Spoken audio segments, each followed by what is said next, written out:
At this time, I'd like to call this meeting to order of the 10th and Special Additional Comprehensive Plan Steering Committee meeting on January 28th at 5:30 p.m.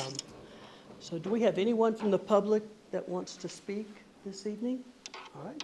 Being that there are none, at this time, I'm going to hand it over to John Chapman, and the Long Range Planning Manager will provide any updates to the comprehensive plan, and if any, and introduce the city speakers for the Parks and Recreation and Culture Department.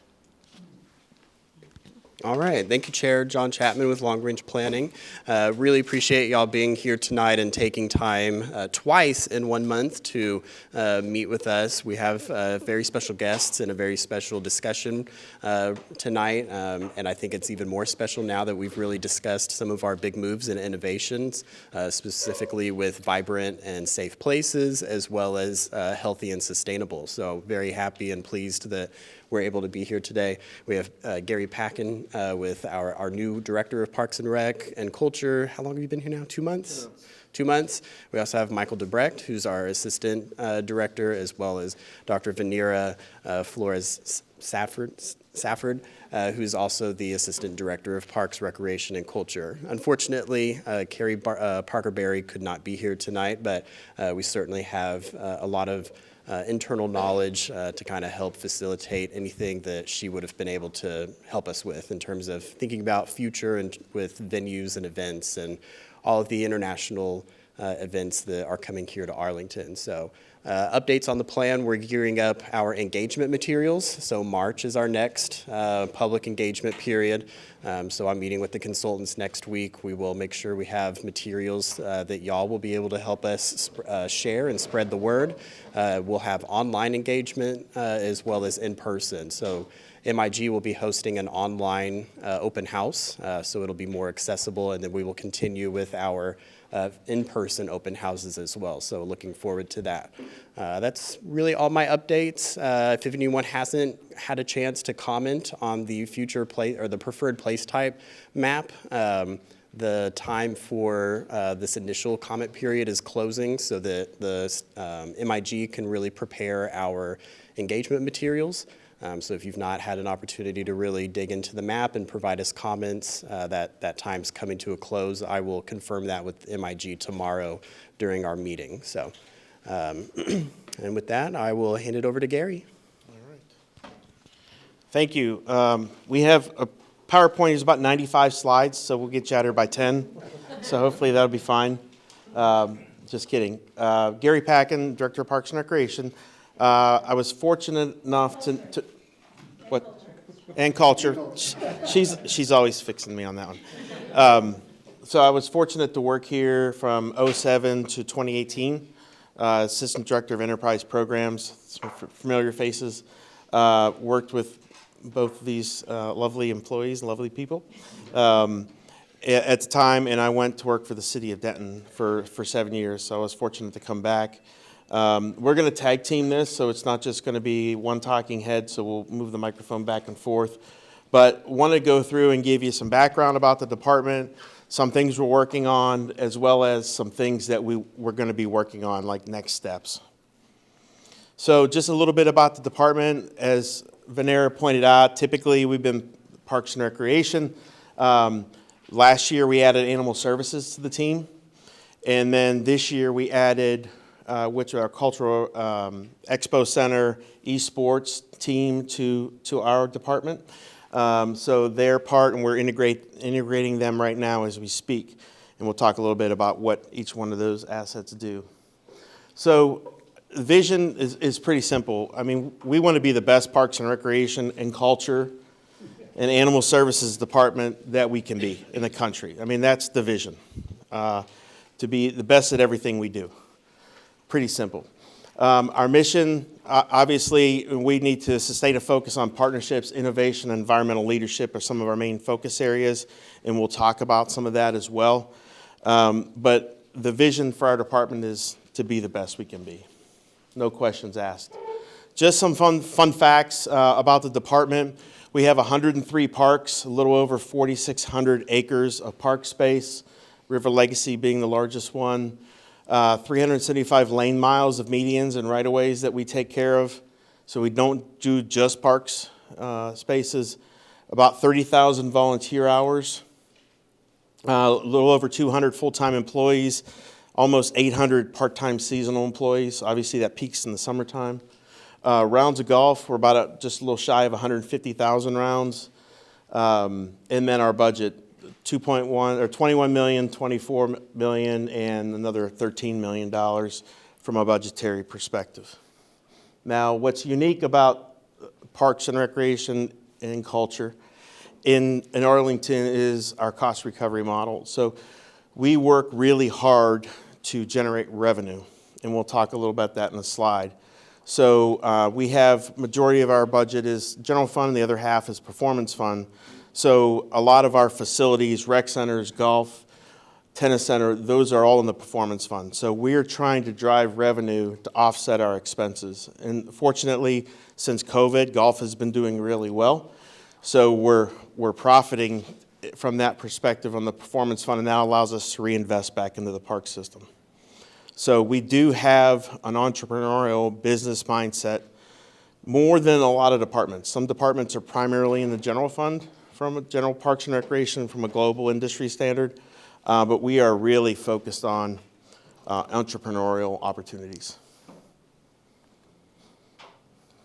So from a 10-minute walk perspective, Trust for Public Lands has a initiative where they're trying to get everybody within a half-mile radius or a 10-minute walk to a park space for health, wellness, all the benefits that parks provide to people. So right now we're at 71%, so you can see us on the bar there compared to other departments within the Metroplex. Obviously, we're far above 55%, 56%, which is a national average, but we still could do better. So how do we get there? Michael and staff worked with AISD to make sure that we were counting the school district's properties because, you know, we can use those after school's out. We could use those playgrounds for the community that they're open to the public. So that's an asset that we can use for that. Now, obviously, we can look for opportunities to improve that. So if it's private schools, HOAs, that we can get access to that property where an HOA may be private for that neighborhood. If we can get an agreement with them where that's open to the public, then we can enhance that opportunity as well. Now, there's some areas where it's hard to find park space if it's in a UTA campus type situation, commercial space, retail. Obviously, public space, public parks are a little more challenging to find park space. This might be a little hard to see, but from a demographic and a park metric standpoint, so we have 114 miles of trails in the park system. This is our category here for a population of 250 to 500,000. The median is 63 miles. So we're much greater than the median. And the upper quartile is 111. That's the average of that upper 25%. So we're upper quartile higher than the average from a trail standpoint. So that's how we can use a measuring stick there. Then from park acres of acres per 1,000 residents, we're at 11.18 acres per 1,000 residents. And upper quartile is at 15.1. So we're a little bit below that upper quartile. The average is 10.3, so we're a little bit above average. Then, again, apologize for this size here, but so revenue, we talked about performance fund and cost recovery. Our revenue per capita is $44.62. For our population, the average upper quartile is just shy of $35. So we are on the high end of revenue generation for a Parks, Recreation, and Culture department. From an expense standpoint, per acre, includes park and non-park sites, we're at about $7,900 per acre. And that's based on actual expenses, not just budgeted. The upper quartile is $13,000 an acre, and our median is just below $7,000 an acre. So we're closer to the median expenses. So in a nutshell, what that tells you is we're making a lot of money with the expenses that we have. So we're providing a high value for the expenses that we are operating from, just in a nutshell. Any questions that make sense? All right, major facilities. I'm going to turn this over to Venair and have her talk a little bit about our facilities. Tag team. Just push the down button. Okay, perfect.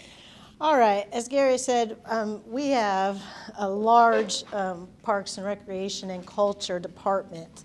Our facilities, we have 4 recreation centers, 1 athletic center. As you guys know, LZ Odom Athletic Center, that's the athletic center. So everything else is a recreation center, including Active, which is our brand new one. 4 event rental centers. We have 4 golf courses, 2 senior adult centers. I would say really it's 1 senior adult center and a senior space, because what we had at Hugh Smith prior to its demolishing, they had their own separate senior space, and we called it the senior center. Well, when we built East Library Recreation Center, they got a space within that recreation center.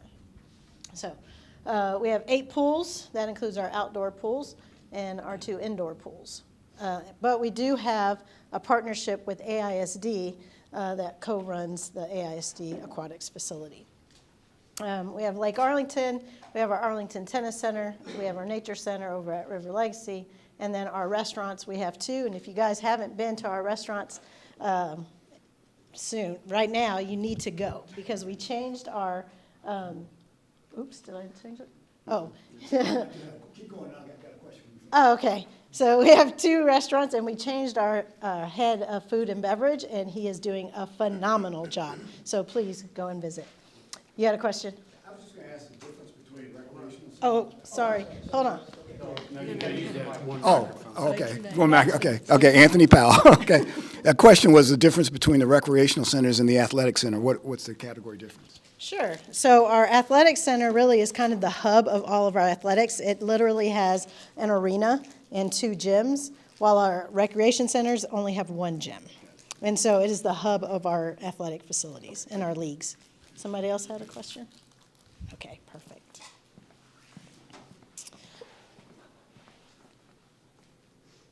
Our other amenities, which are outdoor stuff, did you want? Is that me? That's you.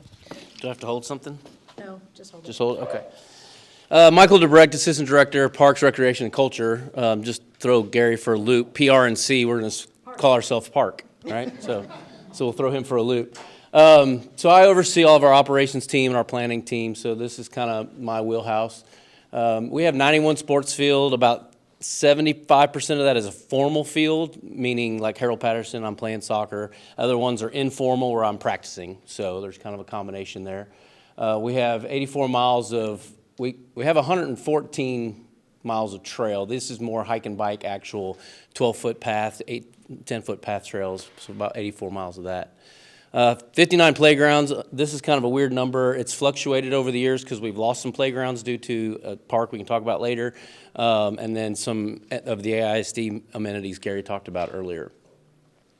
45 tennis courts, that's throughout our system, including the Arlington Tennis Center where it's more formal versus a free amenity at Vandergrift Park where there's 4 courts. Let's see, basketball court's kind of the same thing. Those are all free amenities in a park. Our picnic pavilions in our parks are rentable spaces for birthday parties and such like that. And we have 33, well, that actually is 31 now because we lost them in the storm. That's another conversation we can have later. And then we have 10 volleyball courts. There's sand volleyball courts through our system, Cravens Park, Stovall Park, and things like that. Now we're up to 3 dog parks. We opened Doggy Depot a year and a half ago, I think it was, a year ago. So up to 3 dog parks, and then we have 2 paddling trails, one along the Trinity River and one at Lake Arlington. It was the first flat water paddling trail in the state of Texas. And then we have a futsal court. It's soccer on hard surface is what futsal is. We have 2 courts at Bob Cook Park right now. We're actually going to add a 3rd at George Stevens, which we'll talk more about later. And we have a disc golf course at Veterans Park for y'all who didn't know that, and it's actually an award-winning through AGSA, Arlington Disc Golf Association. This is still me. Yep, maintenance and operations, still me. So community parks, we have 103 parks total. Community parks are more like your bigger parks where you go for a longer stay. I'm there to play soccer, I'm there to play baseball, or it's got a larger park. So Vandergrift Park, Stovall Park, things of that nature. And it's about half and half when you talk about acres of community parks versus neighborhood parks.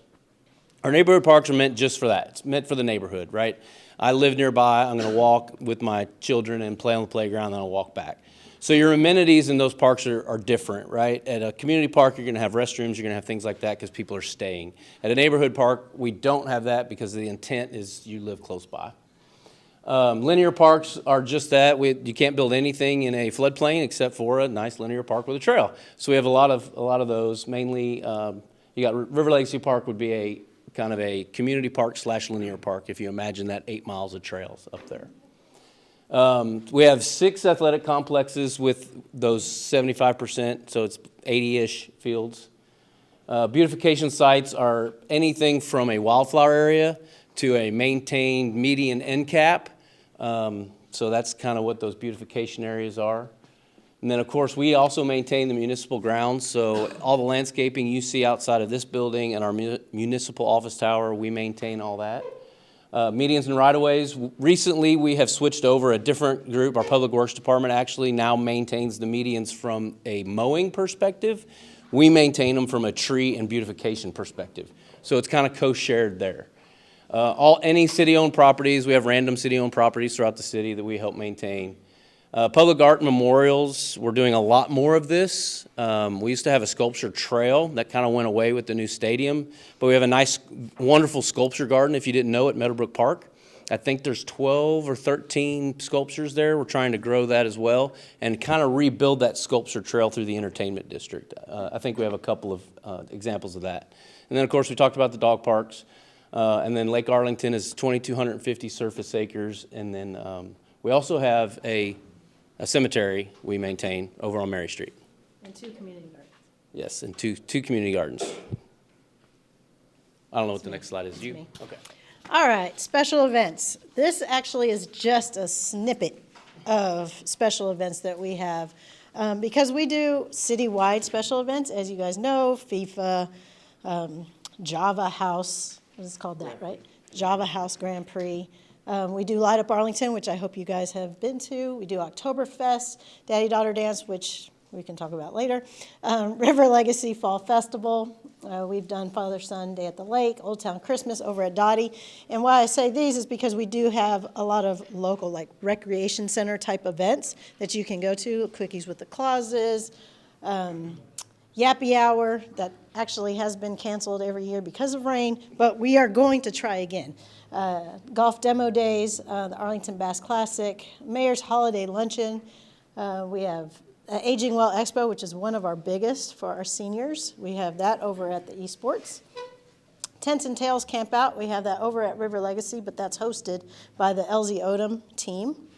And then we have the Fall Fest that they just had, the Smallest Cat Showdown, which is actually at Cliff Nelson Recreation Center in their pond. We have K-Pop at the Pool, which is at the outdoor pool.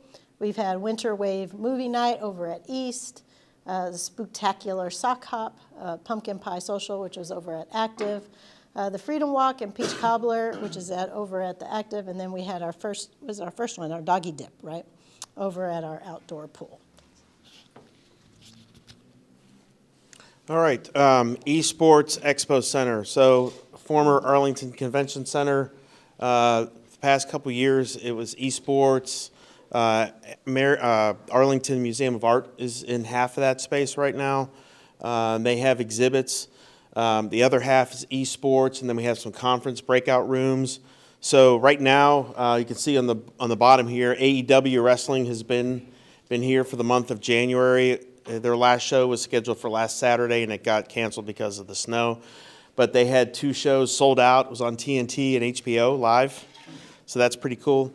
We got to go in and watch the wrestlers practice and train, so that was kind of neat to see the behind the scenes. But really a host of multiple type of events. A really cool kind of TED Talk stage that you could see in the top. But we're actually meeting tomorrow to go through a strategic planning initiative just for that space. We need to fill it up as much as we can. Obviously, bring people to town, spend their money, spend their time here in hotels, restaurants. But a lot of activity, 100,000 square foot facility, that is a tremendous asset within the entertainment district. Now, our team, Carrie Parker-Berry, is also the kind of point person for a lot of the activity that's going on in the entertainment district. So she's knee-deep into the World Cup, into the Grand Prix, working with the Rangers and Cowboys, logistics, all that type of thing, of all the activities that are going on. So she's kind of like the city representative with what's going on in the entertainment district. Animal services, a lot of things, and I'm not going to go through this list. I mean, predominantly you know what animal services does. We adopt dogs. We have officers that go out and help the community with situations. We pick up loose dogs. We try to reunite them with their families when they get lost. We do outreach with the community, try to encourage adoption, that type of thing. And then we have a lot of programs that we provide to the community. Not a lot of departments have animal services on their team, but it's a really unique opportunity for us to really match our park users with dogs. I mean, you go out to a park, half the time there's someone out there with a dog. And our dog parks are a great example. And we were talking about this earlier today, is dog parks are not for dogs. They are for people. The dogs are the medium that gets the people to talk and congregate and form social relationships at our parks. They create that interaction with people. So when you go out to a dog park, you may see a table full of people talking. Now that dog has created that social engagement with them. So that's a real unique. And then obviously our animal shelter is located right there at one of our dog parks. So that makes a lot of sense. Department challenges, opportunities, and evolution. So it's kind of hard to see the green, but obviously you're aware of some of the fiscal challenges we had last year, and we'll continue to work through that. But again, we're trying to generate revenue to help offset some of that burden. Service level reductions, we try to maintain a high level of service no matter what we're doing. Obviously, if we have to reduce our budget, we have to figure out where those service level reductions are and try not to push that on to the resident. Make sure that whatever we're doing, we're keeping it back of the house and we're keeping that service level as high as we can. But that's a challenge that we have to work through. Deferred maintenance is we have a huge park system and it's hard to keep up with everything. So we're going through building a CMP, capital maintenance plan, capital improvement plan. We just talked about that today, to make sure that we're projecting over the next 15 years what all we need from a maintenance standpoint and from a capital standpoint, so we can strategically start prioritizing what we need as a department, what we need to replace, what we need to improve, and what we need to build new in the future as the city continues to evolve. Added divisions to the department. We talked about animal services and the expo center. Those are great opportunities for us to get into new spaces and be more creative with that. The Grand Prix and World Cup, major workload, major initiative for the city. The world is coming to Arlington and we're hosting the world. We've had a fantastic draw on the World Cup with the teams and the countries that are coming here. But there's a lot of work that happens behind the scenes. Obviously the Grand Prix, if you go down there right now, you can see the scaffolding going up and the pit row that's being built. Who would have thought? I was totally surprised when they said the Grand Prix was coming to Arlington. I would never thought that. So pretty cool and definitely very unique. The World Cup, we have probably 10 or 12 initiatives that we are doing behind the scenes with the World Cup, and I'll give you a little bit of that information. We are building what we're calling Embassy Row, or Ambassadors Row, where we are working with the CVB. They've rented space in Spark, and we're renting space. We're providing space to the countries that are going to come here, so they have a quote-unquote a mini embassy in Arlington while their country is here. So if they have issues, they need an office space, they need private, they have issues with passports, whatever that is, they'll be able to handle that. So we're working with each one of those countries and the consulate offices to get them set up. So that's something that's totally different.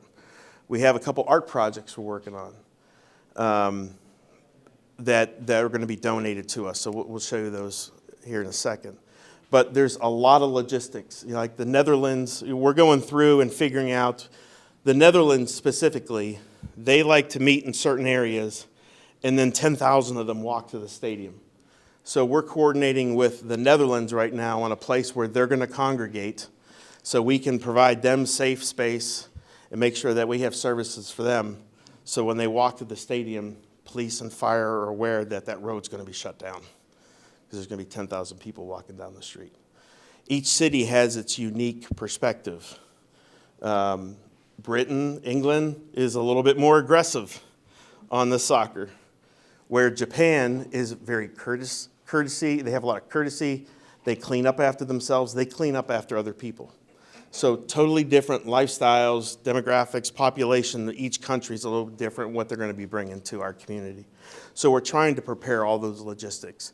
And then we're also meeting with businesses, entertainment district, hotels, businesses throughout Arlington, that we can make sure that they're prepared for the amount of people that are going to be coming here, so they don't run out of food. They understand what to expect. Let's see, artificial intelligence. It's here. We're living in it. We need to be ready for it. So we're working with some entities to help us get prepared and start planning for the future. So we're looking to build a business plan for AI in Parks and Recreation, and we're really not even sure what that means yet. But we're starting to figure out how we can look forward to that coming to our industry as a whole, and what that means for us, and how we can work smarter. Autonomous mowing, Michael has a handful of mowers that we're doing. It's definitely becoming more of a standard in parks maintenance right now, where you can have your athletic fields being mowed, and they actually look better than they ever have. So that's something that is evolving over time. Performance fund we talked about, cost recovery policy. The challenge with that is when we're trying to make money, social equity is being impacted. So we need to make sure that we're offsetting those two things to make sure that we're providing services to everybody and we're not shutting people out. Security, vandalism, 103 parks, 400,000 people plus, you know, there's going to be issues, and they happen in our parks every day. It's just something we have to deal with and try to minimize that as much as we can. Invasive species, KR bluestem. Have you seen the medians where they look like we haven't mowed them? Most of the time that's KR bluestem, and it's an invasive weed. It grows virtually overnight, and it is pretty hardy, and it's really hard to get rid of. And we could mow it, 2 days later it's right back, and it looks like we hadn't touched it. So that's an issue that's impacting our maintenance standards. Sorry, Yep. I have a comment or question about invasive species, Yep. if I may. Taylor Oldroyd. I met with Councilmember Gonzalez just 10 days ago about my concern with a lot of the watershed areas that are more, they're being overgrown, taken over by invasive species. All of the climbing vines, they're taking trees down. I live near Rush Creek Park area in the Fannin Farms neighborhood, and that walk area, it's in bad shape, really bad shape. I don't know if that's Parks and Rec or not, but I think, and I've driven through the city, there's lots of, these aren't areas that a lot of people are going to visit because they're more watershed and storm drain kind of stuff, flood mitigation, but the invasive species have taken over, and I know we have tree policies and other things like that where if a resident or a developer took down a tree, they could be punished, but yet we're letting invasive species take down lots of trees because we just, I don't know. I'm sure you're aware of this. I don't know what can be done because it's pretty widespread, but so when you said that, I just wanted to give my 2 cents that I think we need to look at not mowed areas where people are running and playing, but the floodplain areas as well. No, that's an issue as well as privet. Privet is really bad, and it's very aggressive. You can go into a wooded area, it's full of privet, and someone could be standing 10 feet from you and you can't see them. It's that thick. It's like a thick bush. It has berries on it. The birds eat the berries, carry it, and it just continues to grow. And it's really hard to kill. So, Michael, I don't know if you want to talk a little bit about some of the initiatives you're doing, but the challenge we have is we could have 10 people working full-time on invasive plant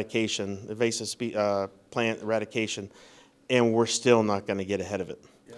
So it is a big issue that we're trying to figure out how to prioritize what we're going to do and where that's going to be. We can focus on one park and clear that over a couple of years. It's going to take time, but by the time we go to the next park, that might grow back. So we're constantly going to be chasing our tail on it. So it's a big issue, for sure. Did you want to add anything, Michael? Okay.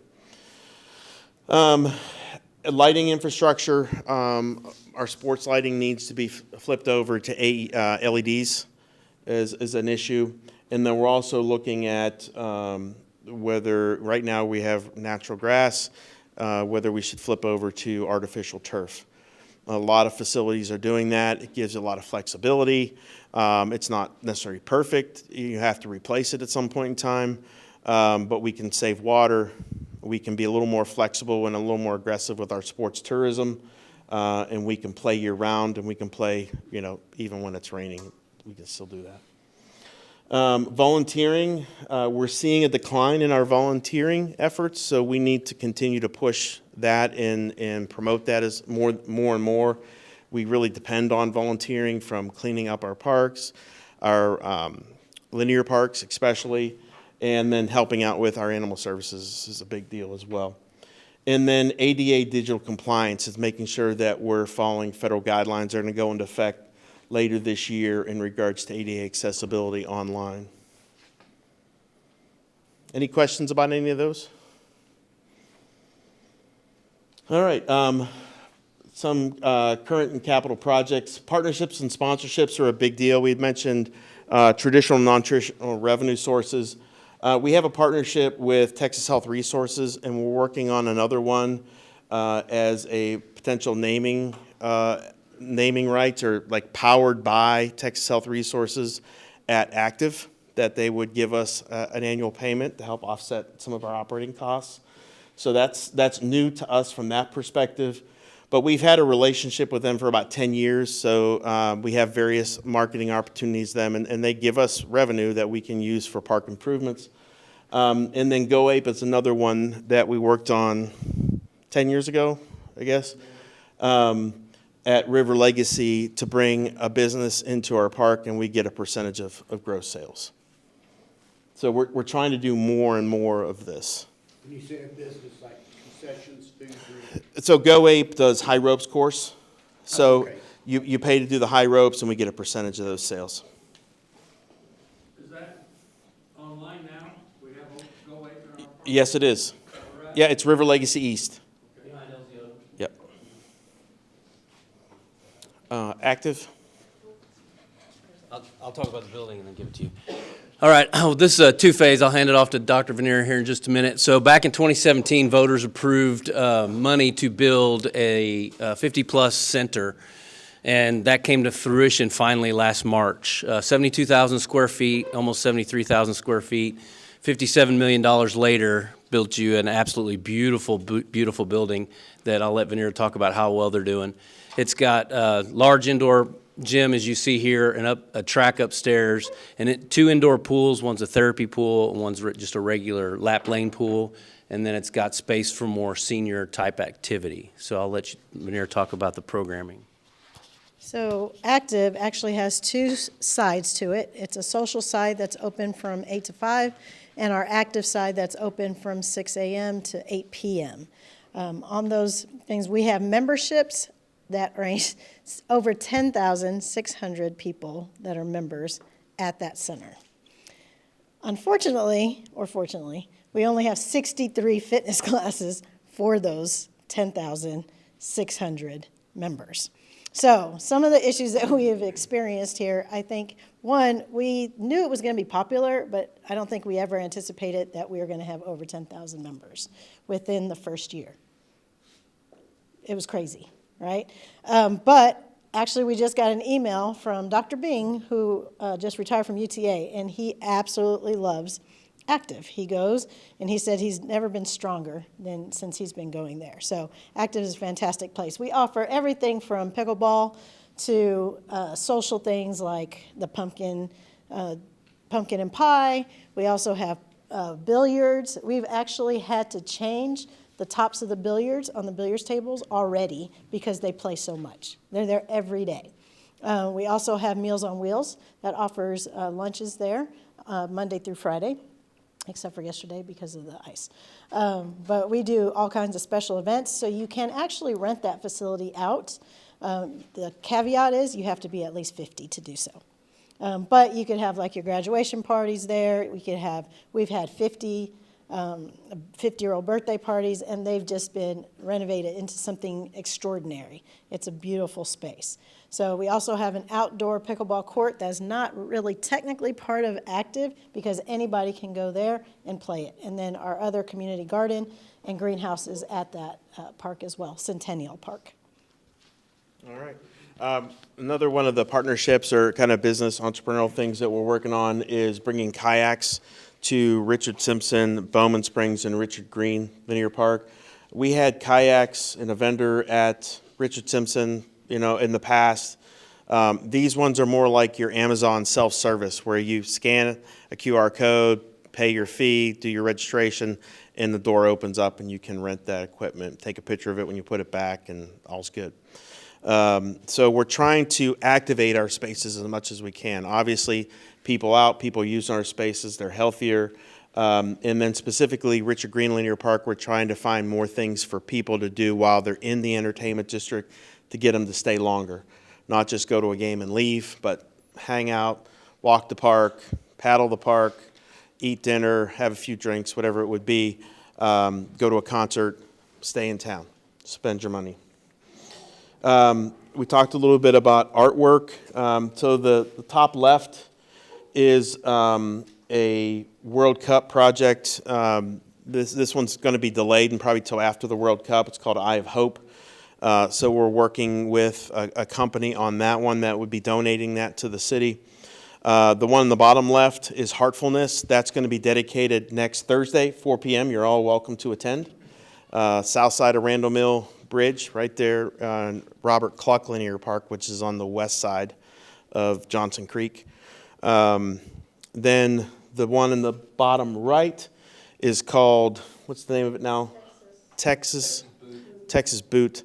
It's a Golden Boot. It's going to be a Texas artist. It's made out of recycled metal. It's a World Cup kind of memorable project that they're leaving.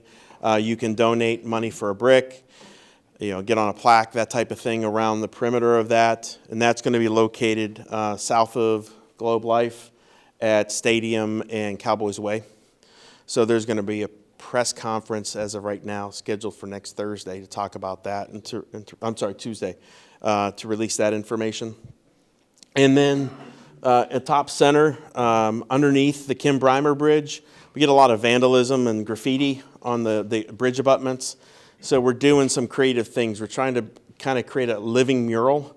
Instead of having a static mural, which we'll probably have painted on that concrete, but we're also looking at a projection that would shoot a second image, another kind of film on top of that mural to make it come to life.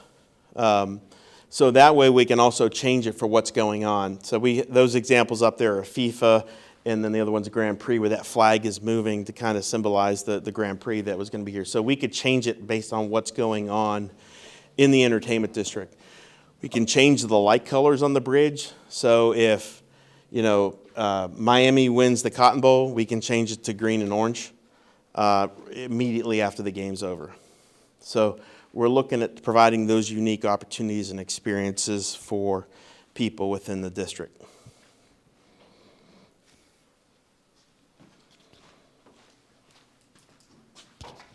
All right, this was another project, long time, about 2016, I think this thing started. The Trinity River's changed over the years, obviously, and our trail started falling in the river, quite literally. And so we built some bypasses through operations to get around still.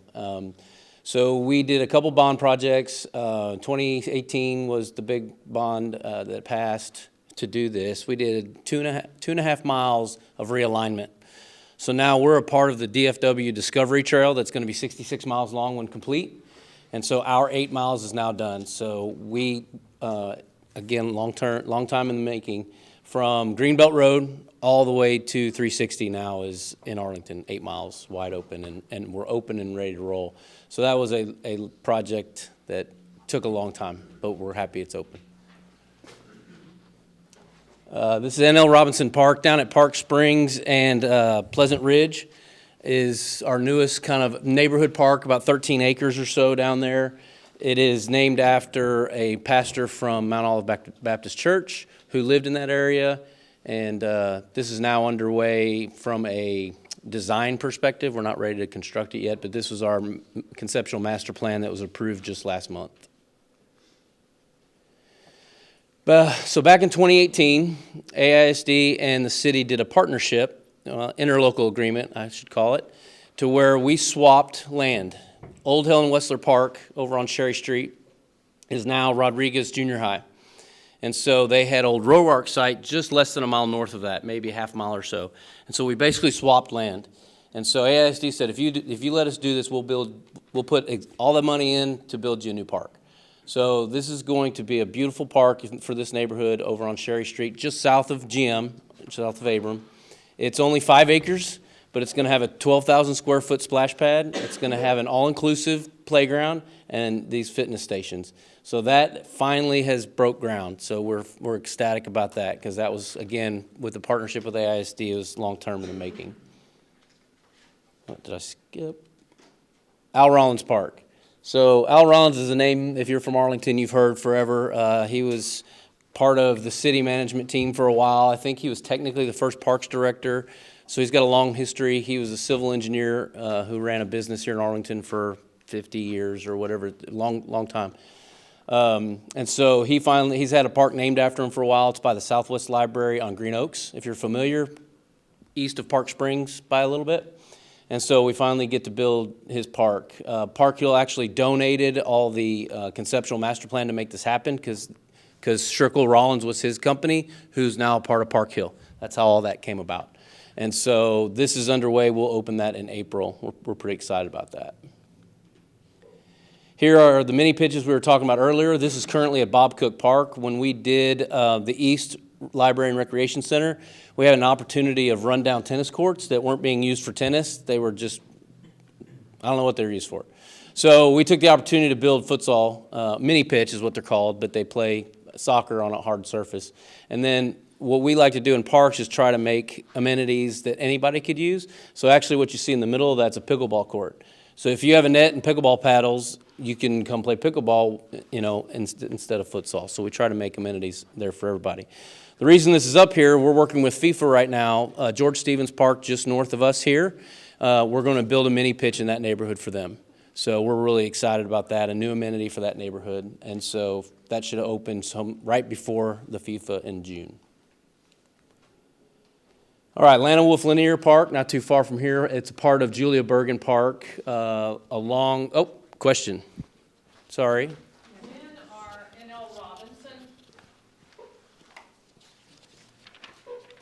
When are N.L. Robinson Park and Helen Wessler Park going to be completed in your timeline? And this is part of the 2018 bond, is that what you said?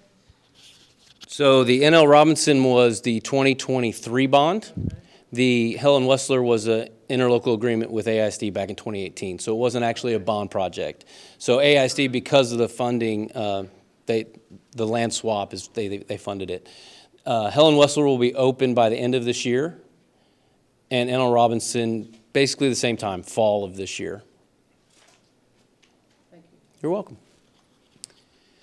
Okay, Land of Wolf Linear Park. So we're part of our hike and bike master plan that we did back in 2010, I believe it was. It's been a long time. Is to connect the city with hike and bike trails. And so slowly but surely through bond projects, we've been doing this. We did Julia Bergen back in 2017-18 to where it connects. It'll connect from UTA all the way to the entertainment district at some point. This is the next section.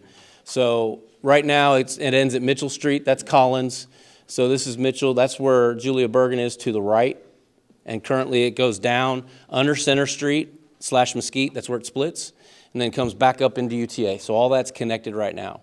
And so our next step is to connect Julia Bergen to Meadowbrook's right across the street. So we're doing this trail, and then the next phase, which we have funding for, is to then get into Meadowbrook. And then we're sitting there waiting. We technically have trail all the way to the entertainment district. We've got to get through the railroad somehow, over, under, in between, around, however. So that'll be that final connection. So that's a pretty exciting project. This is kind of a to be determined. We had to do a lot of stuff with the Corps of Engineers. So this can be done, I mean, it's a quarter mile. This thing can be done in a month. But just to get through all those processes, we're really not sure the time frame on this. All right, so Gary talked about this, going from our traditional grass fields to turf fields. Again, maintenance, you still have to maintain them, but maintenance is different. And so we're trying to get a lot of sports tourism here. And so for an example, we had a national flag football tournament last December, and it hadn't rained in two and a half months. Well, it rained for 3 days straight.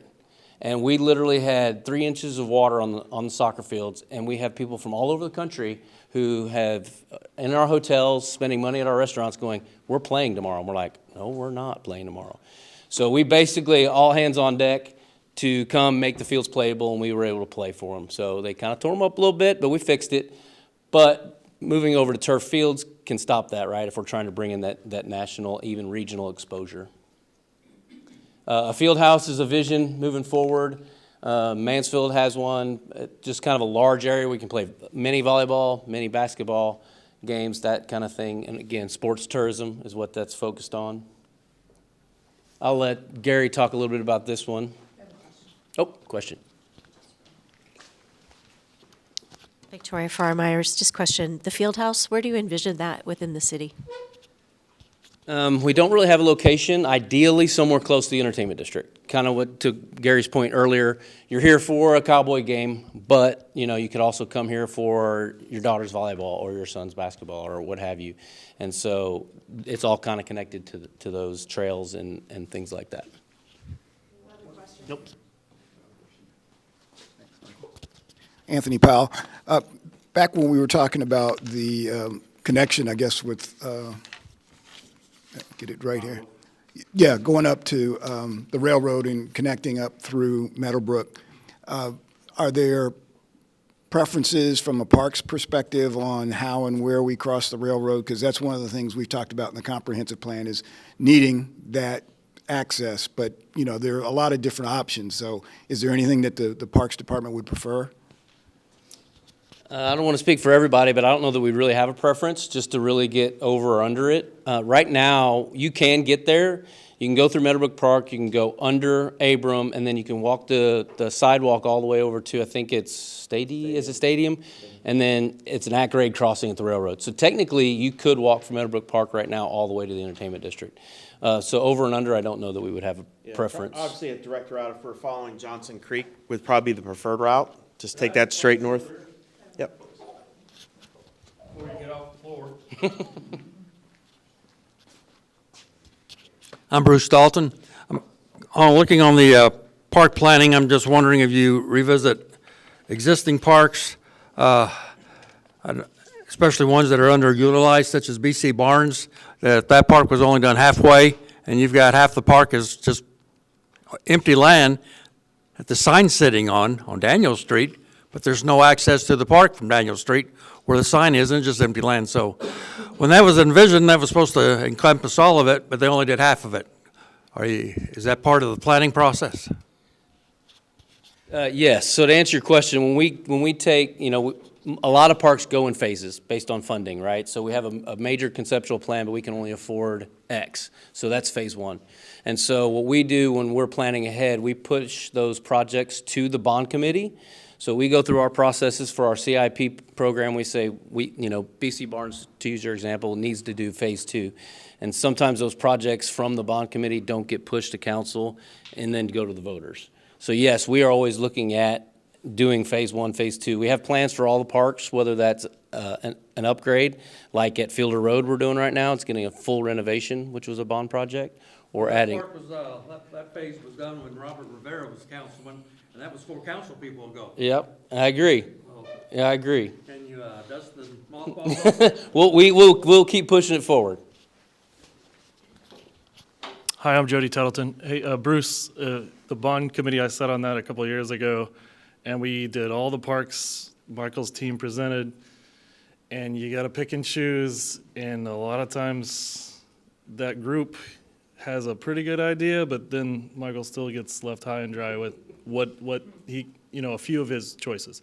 He puts together 5 and 1 maybe get the pick. But anyways, my question is about the Fieldhouse comment. Has Parks and Rec thought about operating their own type of facility like this? Is it just too much of a deal, and they've already got theirs that's so well run?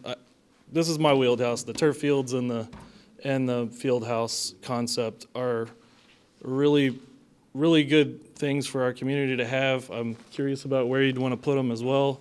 But has the city thought about operating its own, like Soul to host? You got facilities all over the place. This one's kind of directed directly at volleyball and basketball.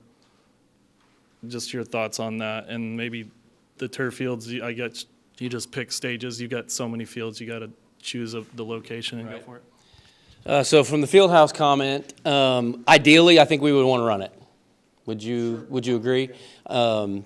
Our model is not necessarily other cities' model where they partner and you have a third party run things. Our model is typically we try to run them. We do have those partnerships. River Lakes Science Center or Nature Center is one of them. But ideally, we would want to run that. From turf perspective, Gary and I have actually been talking to a lot of folks lately. And ideally, using soccer as an example, to get most bang for your buck, you want to do at least 4. So that's how we're going to try to create our packages, right? To say, okay, we need, just making up numbers here, we need $20 million to do all these, so we need to start here. And you can't just do these 2 fields over at River Legacy because we need that bank of 4 to get most bang for your buck.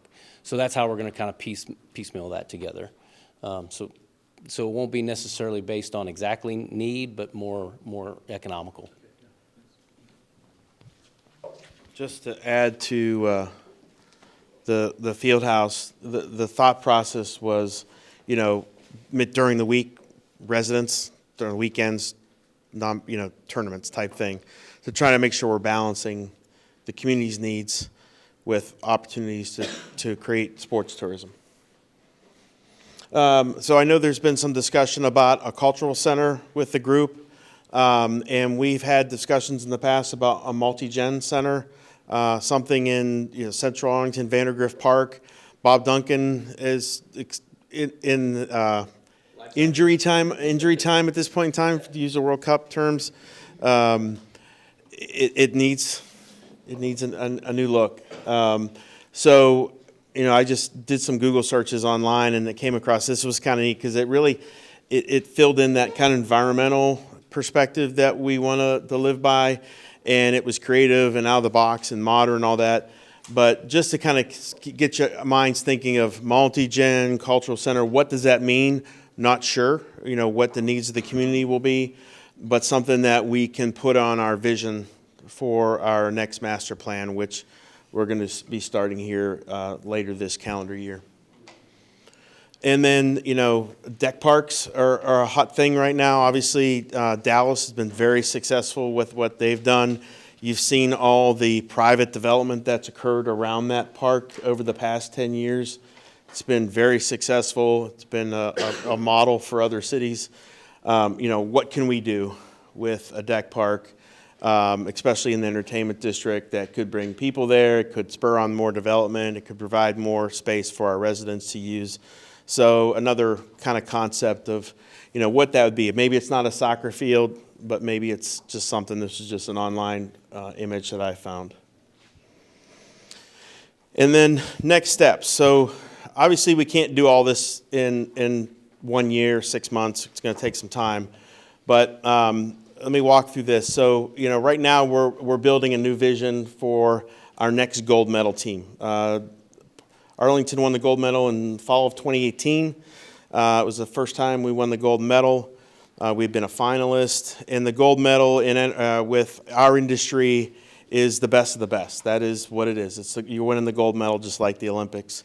So it's a nationwide competition based on population, so there's different stages. So it's something that departments take a lot of pride and effort for. So once you win the award, you have to sit out for a little bit before you can go back. We're ready to go back. So we're building that momentum now. We are an accredited agency. There's 150 or so CAPRA accredited agencies in the country out of 10,000 parks and recreation departments. That really sets a standard for how we operate and how we conduct ourselves and provides that kind of baseline for us. We need a new strategic plan, and our master plan is near its end lifespan. So we need to completely retool that. So what we're doing right now, in February, we're going to start doing an internal strategic plan just to kind of get us going. And then later this year, probably after the World Cup, start our master planning process so we can get that done and ready to go and have that completed in time for the next bond initiative. So we had come right off of that, and we have our list. Here's our list that can be considered. So just some things we're working on. Aggressive, outgoing and creative marketing efforts. That's something that is a vision for us. Data and technology providing guidance for decision making. We showed you some of those slides. We're building all that right now. We have an asset management team that go out and collect all that. Now we need to take that information and figure out where we at, what's our standard, where do we want to go, what do we want to be with all that data, and use that to make better decisions as opposed to just an emotional decision or a squeaky wheel decision in the community. We have hard data that we can refer to. Innovation, enterprise development, pushing us to new places. So what can we do that's different? You may have heard of, swim in the blue ocean, don't swim in the red ocean where all the blood and all the predators are. Go in a new direction where no one else is. What can we do as a department that no one else is doing? High standards for service, community leadership, customer interaction, and maintenance. Expand public art and sculptures throughout the park system. So we've started putting together a PowerPoint that's just a placeholder of, hey, here's all the opportunities that we could put a sculpture, whether it's named after somebody or it's a butterfly or whatever that is, to really make our spaces special. Trail connectivity, Michael talked about this, filling in the gaps on Johnson Creek, the 360 corridor plan. We have opportunities for trail connectivity with our trail system and with neighborhoods and connecting them to our park spaces. Continue strong community engagement, pulling information, like talking to you. What do you need? What do you want to make sure we're satisfying your needs as a community? Supporting sports tourism, which we talked about quite a bit already. Preservation of our existing natural spaces and environmental leadership. We talked a little bit about that with the invasives. That's a major challenge for us that's taking over some of our natural spaces. How are we going to handle that moving forward? And then increase traditional and non-traditional revenue sources. Again, going back to that performance fund is how can we make our department more self-sustaining and not depend on the general fund and tax revenue. As government changes at the federal level, at the state level, that's all going to trickle down to the local economy and local governments. What's that going to look like 10 years from now? I have no idea. But we need to start thinking about that and be prepared for whatever change comes. So with that, that's real small, but we'll get a hard copy out that has all our contact information, and we'll stop there and open up for any questions. Bill Frawley. Thinking about from a comprehensive plan and really comprehensively looking at things, and for anyone, including John or anyone else from planning, I think about like at River Legacy, the biggest park, or another big park South Barton or wherever they are in Randall Mill, has there been any kind of attempt at tracking how far are people coming to go to some of those parks? And I'll go ahead and ask a couple things. I'll turn over the mic. The other thing is, do any of these parks like River Legacy, Dunlop, some of the other ones with really good features, do they draw value or people desire, hey, I'm going to live near one of these big parks? So thinking about transportation, people going from where they live to these parks, home values around some of these parks, and how they all intertwine. So we've been talking about this for the past, I guess, 2 months since I've been here, and the city has used Placer AI, it's an AI tool, and basically, when you have your location services turned on to your phone, that information is obviously collected by your cell phone carrier, and then there's companies that buy that information. They don't know exactly who you are and where you live specifically. That's all private. But they sell that to companies, and then they use that to sell for business decisions. So when Chipotle is looking to put a Chipotle, they're using that type of technology to figure out where their customer, who may be, at, let's say, 45 average age, this type of demographic, this type of income level, whatever that is, and they look for where those people are congregating. And then they figure out, we're going to put a Chipotle right here. So Placer, we have access to that as a city, and we had a conference call with them today, actually, and then we had a conference call a couple weeks ago with a company called City Data that does the same type of thing. But we can basically go in, take our GIS level and polygons of every one of our park spaces, put that into the system, and it'll tell us how many people went into that space and for what period of time, what time of day they were there, how long they were there, what they did before, where they went after, what their demographics were. So we can now say, okay, we had, this percentage of the population, these are their age, this is their demographics, whatever it is. We now have a profile of who's using that park. And we can use that for rec centers, we can use that for special events.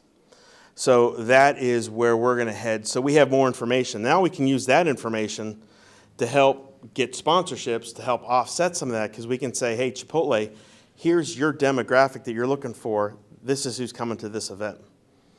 And try to sell that to them so they can be a sponsor to support that event. So more strategic, dynamic thinking with the use of technology. And then from a proximity standpoint, there's been a lot of studies done where, it's simple, you just look at advertisements for a house. They talk about their schools, they talk about the parks. That's obviously supporting what we do because people want to live in close proximity to a park. Now, Trust for Public Lands has that initiative that we showed on the earlier screen of a 10-minute walk. So that's another way we can sell what we do to the community is, hey, you want to buy a park, here's a park within your general neighborhood. You bet.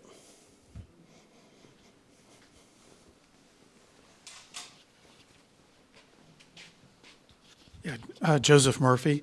I was just wondering, because, adding culture in, how did that get added in?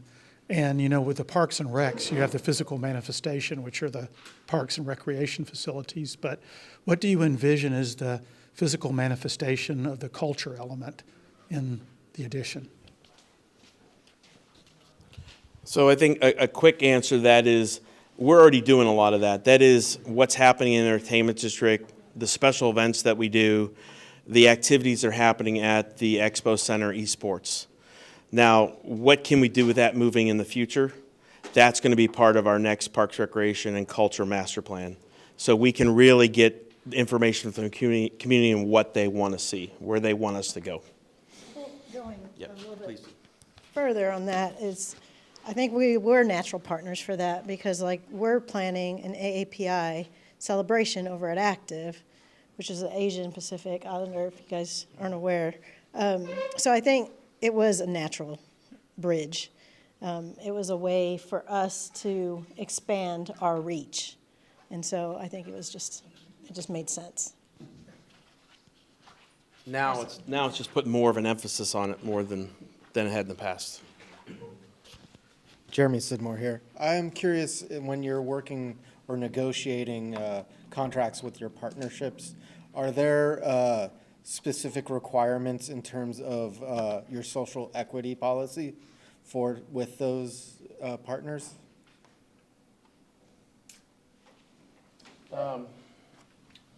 So I guess the active example, well, let me back up. The Go Ape example was we ran into them at a convention center and said, hey, that's pretty cool.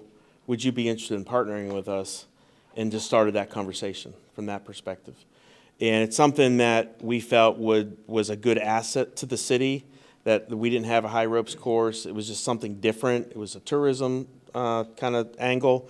And could we weren't going to do that ourselves. So if we could find someone to do that for us and provide that amenity, that program, that asset to the community that we typically couldn't, that's a good thing. Add on to that, to the going, we do get a certain amount of free passes for our summer program. So those kids will be able to take part of that, and they wouldn't have that any otherwise. Right. So that's the challenge of balancing the social equity with cost recovery and performance fund, is we need to make sure that we're having scholarships for kids that can't afford to go to Go Ape. How can we try to subsidize that, whether through a sponsorship or a partner? Yep.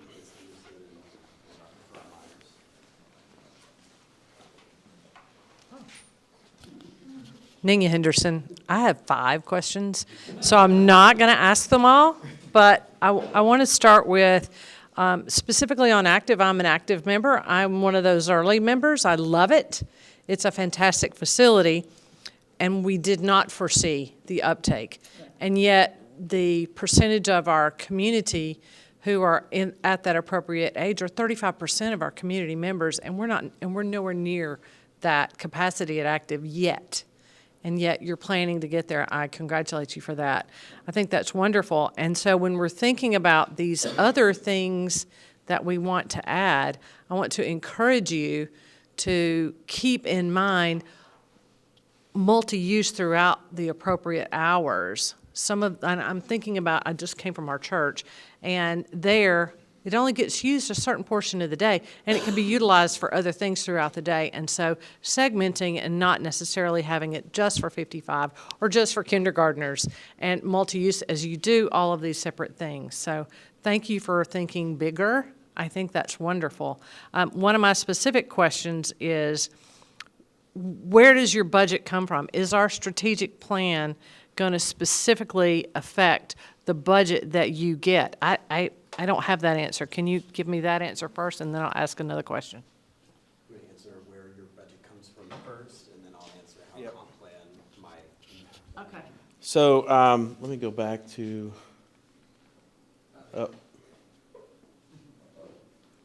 Which slide? So performance fund, we generate about $20 million in our own revenue. Yes. All right. I got that. Our general fund budget is about another $24 million plus convention and visitor services, which is hot tax revenue. So we're about 50% in regards to performance fund revenue and general fund. So that's coming from general taxes from the city to help offset things that aren't making money. Park maintenance is the major. Park maintenance, park planning, administration, that type of expenses go into that space. Everything else, like active, now there's a portion of active that's in the general fund, but all our rec centers, all the golf courses, tennis, all those assets, athletics, youth, adult, whatever, they're all in the performance fund. So we're generating revenue off of those programs to pay for their own expenses. Okay. So we're running that like a business. I get that. Yep. So when the budget time comes around and we feel like we need to ask for, CPI, cost increases for mowing our parks, whatever it is, we have to ask for that. We put in a request. Every other department's putting in a request. City manager's office has to figure out how they can take all these requests, prioritize them, and then make those tough decisions based on what capacity the budget has. Now, obviously, if the budget's going the other direction, we got to figure out how to tighten the belt. And that's what we've done over the past years. Okay, how can we be different? How can we try to provide the same level of service but do things differently? So we're constantly trying to think in that mode all the time. Obviously, there's sometimes we got to do it really hard, like we did last year. But things like AI, technology, how can we work easier, faster, reallocate staff to other things, whatever that is, be more automated, autonomous mowers. We don't have to have people mowing. We can have them do something else. So all those types of things is how we're trying to evolve. The thing that I didn't hear you say, the thing I didn't hear you say was the B word, bond. And so bond, I know sometimes bonds cover deferred maintenance, but they also cover growth. Like you talked about the new things that you're talking about. And so will that be a part of the strategic plan?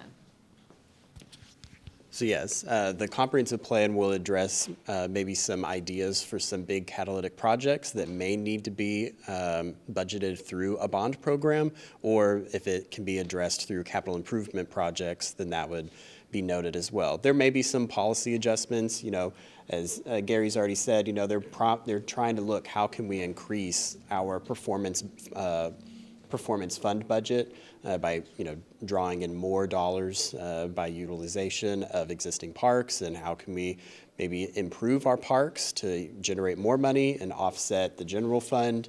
And so that, those are types of policy items that won't necessarily have a dollar sign associated to it, but in the comp plan it would at least tell Gary and Trey, hey, this is the vision, this is what we're trying to do, and then they would take that vision and policy and really drill into it in their strategic plan, as well as addressing, additional catalytic projects or improvements that they would like to make to their parks in the strategic plan as well. So super high level at comp plan, kind of, steering a little bit and then giving them some direction and some more projects to dive into in their strategic plan. That all kind of leads back into our budget and comp plan, or budget, bonds, and capital improvement projects. But comp plan won't have like a line item with like, it'll cost this much, how are we going to pay for it? No, just to add to that, we got land acquisition, you got maintenance, improvement of existing facilities, and you have new facilities. There's tough decisions we need to make we need to take care of what we have, but there's a lot of things that people want new. So, and then we need to replace facilities that we have, i.e. Bob Duncan, those types of things. So we need to balance those bond programs. We just can't put everything towards new. That's putting additional burden on our budget because we have to figure out how to maintain those at the level that we need to. But at the same time, we need to make sure we're taking care of what we have in that deferred maintenance. We're catching up, whether it's completing BC Barnes Park or, replacing Bob Duncan Center. Those are all tough decisions because usually when you go to bond, people are like, hey, I want to see the new shiny things. And that's a tough decision. I think one of the kind of a concrete example of that is Hugh Smith. It had reached its end of life. And so that went away with the bond, came back. We have East Library and Recreation Center. And that also looked at a different way of merging two different departments, one in the general fund, one in the performance fund, to give out services to our citizens that were there. So it's like also reinventing how we provide those services as well. Can I ask just two Yep, little sure. things? And one of these is really more food for thought, but one, you didn't talk about engagement with the unhoused. You talked about some evidence of unhoused and the effect on the property that Parks and Rec has to maintain, and I have some concerns about that, and I'm sure you do too.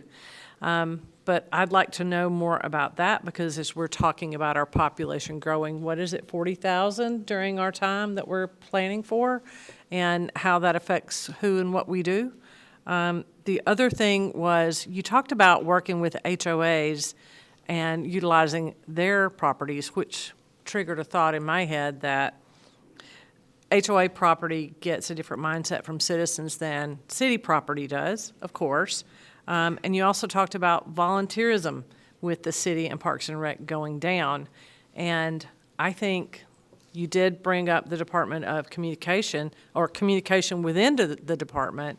And as a realtor, who's selling houses that have parks that are nearby, but people are either scared to go or they're not sure, or we don't engage. We have retrained ourselves since COVID to engage with our neighbors. I think a huge demand on Parks and Rec right now is communication with each other and about what our sources are. I've been here 8 years. I had no idea we had this much parkland, and I'm not from here. And so letting us know more about that, I would love to see a part of your plan be more about engagement with citizens, and we're facing that on all the things that we're looking at. So I want to thank you for, one, hearing me and for doing the things that you do. It's way more exciting than I ever thought it would be. So thank y'all so much for being here. Yep. And we both can kind of chime in this one, Michael, too. So we're fortunate to have, 3 employees that do marketing. But like you said, you still don't know everything that's going on. And that's no different than every other department. It's a challenge across the board. Traditional newspapers are gone. I mean, that was the go-to. And even Facebook and their algorithm is constantly changing. So just because we put it out there and we pay for advertising doesn't mean you're going to even see it. And it may take 5 days before it gets to you. So there's a lot of strategy towards the whole social media thing now. And this is the way people are marketing. They're not really marketing, hey, we got this fitness class. She's going out and doing exercises or whatever in the park, and that's like indirect marketing. So 2 weeks ago, we pulled our leadership staff together and said, hey, we need to start thinking outside the box. How are we going to reinvent our marketing and get more aggressive what's going on? So we're looking at getting an employee that would be an influencer, like you see on TikTok and Reels and all that people are going out and marketing things. We're looking at doing that from a parks perspective. Instead of just the traditional, this is government, this is what we do, we need to be much more entrepreneurial with our marketing efforts. And the Office of Communication does a great job, but it's an uphill battle, getting to every single person and then dealing with the misinformation that's out there. That's the other challenge, is things that are out there probably half the time aren't even accurate. So communicating with the public is definitely a challenge. Thank you. Victoria Farmyers. We've been sitting here talking for a year and change about place types, and we now have maps that we're looking at, and I'm sure you've now looked at the preferred place types and you've looked at the maps. And I really had the question that keeps coming back to me, because you talked about a field house, you talked about a cultural center, end of life things like Bob Duncan needing to go away. If you could pick out 1 to 2 what you would consider catalyst projects from a parks department perspective, what would those be for us? And I did ask the question earlier, where, because, to me, the field house had been a central Arlington, and you're talking more now at adding more things to the entertainment district. So I'd really love to hear your feedback. Obviously, nothing is written in stone, but I really do. You're the experts. So tell us, because, a number of us were worried about pocket parks and parks not appearing on those place types and really wanted GIS overlays on those maps to make sure that we really can take a look at that for the various reasons you're hearing my colleagues ask questions today. So go back. You've seen the place types map now. You've looked at it. What are 1 to 2 catalyst projects that you think would make the difference from your parks and cultural perspective? Rock, paper, scissors. I think that's a fantastic question, and I'm going to answer it. I know you're not going to like it, but it's going to be it depends. Yeah, that's what I was going to say, too. That makes sense. I'm giving you a hard answer. Yeah, it really depends. It's going to depend on, because we have to provide the services that the community wants. And so that's one of the things about getting our message out there of what we have to offer. It's about, hey, getting y'all's feedback and the people that aren't in this room, their feedback, to know what they want. Because we can say something all day long, and then people don't come. We knew Active was going to be a home run because people told us. We just didn't think it was going to be that much of a home run. So again, it's going to be it depends. And we need you guys out there to say, hey, this is what we're hearing, and that's what we need. Feedback. That's what we need. Just to kind of add to that, the Clyde Warren Park, as an example. Dallas is very fortunate. They have a lot of money, a lot of donors in that community to make that happen. That has, I don't know what the economic impact of that park is, but if you go back and look at the maps in regards to the high rises and all the development that's happened on both sides of that, it's got to be through the roof. And that's a fantastic investment from a park system. What a park did to the downtown that took basically a bifurcated downtown with a highway and connected it all together. And now it's churning property tax around that. And sales tax too, yeah.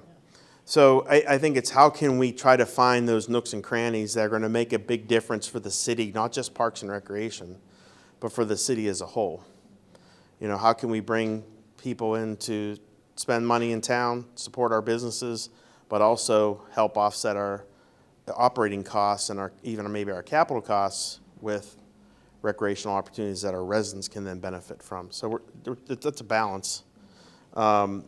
It's kind of like the field house too. Those all could be fantastic projects if they're done right and it's a home run.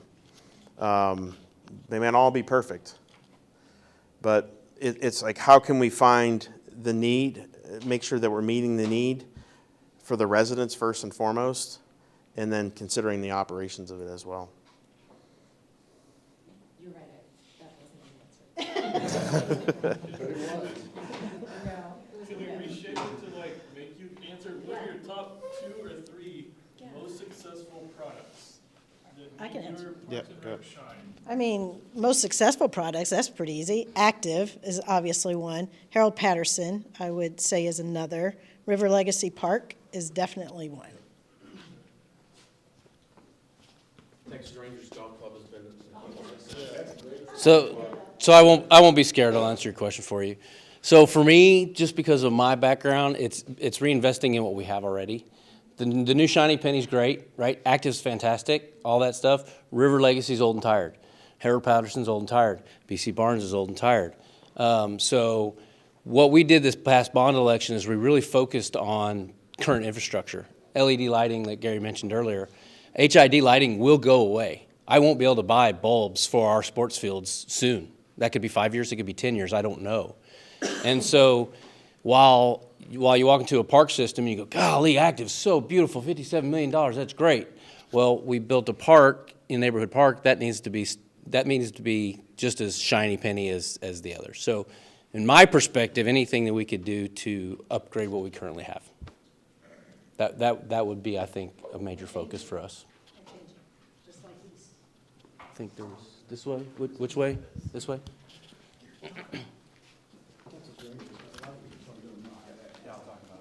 Yeah, Mike Talambus. I have several comments and some other recommendations for you.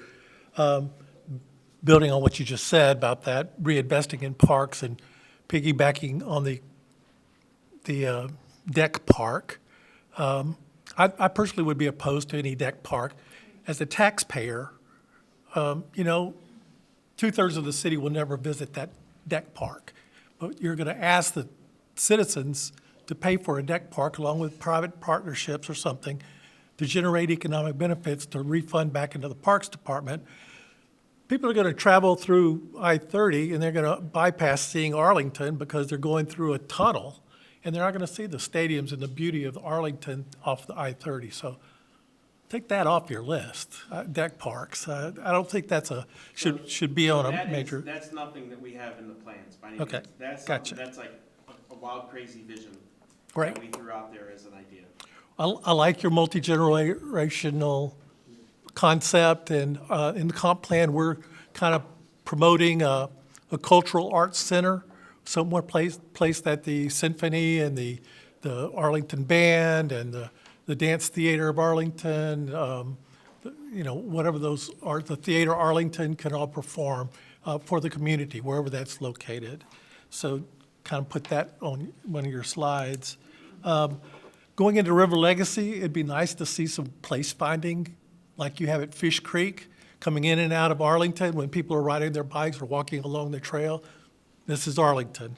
I'd like to see that. We also have in the plan a suggestion possibly of a Public Arts Commission, maybe expand the Downtown Management Arts Commission and make it citywide so that we can help, that commission can help find those sculpture places or those public art places that you're already looking at internally, or maybe the Parks Department's doing that. The Active Center, I mean, what can you say? It's been a great success. I'm a little bit concerned about the non-residence fees. I think they're too low. Couple of bucks, you know, they didn't help pay for that facility. We bought that facility, but they get to enjoy and they get to help depreciate it through use by a couple of dollars a month more. I think non-residents should be paying significantly a lot more to participate in that. Maybe that will help out, because those people are, some of them are taking spots in our classes. Not really. I can do that. Okay? No? Yeah, sure.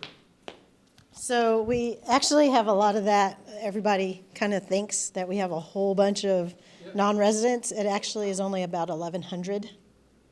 And then when I did a snippet of it, it was like 1 out of 20 in a class, 5 out of 50 in a class. So really a very, very small kind of percentage of non-residents. It's really mostly Arlington folks that are using Active.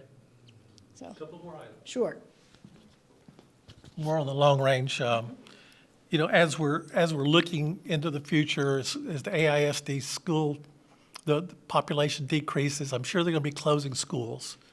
And looks like y'all already have a pretty good partnership with AISD, but it'd be great to put on your radar those parks that are attached to the schools, to maybe acquire those when those schools disappear, you retain the parks. Or even where we don't have a park, where there's a school, and that's Yeah. one way, yep. Right, absolutely. right. It's on our radar. And then also, is there any way we could build out some trails? I know it's expensive to build the concrete hike and bike trails, but maybe just cut a path through some of these areas along the Encore pathways or something. Throw down some crushed granite or something, just to have a pathway there. Maybe it's not what we ultimately want, but maybe it's a start where we have that defined, and later on we'll get to the nice, 8-foot, 10-foot sidewalk pathway. I'd like to see that in our plans. And then 2 more things, and then I'll turn it over to y'all and get off my soapbox.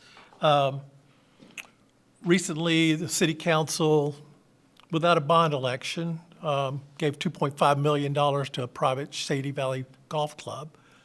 Now, out of that, I think we got some public use out of Shady Valley.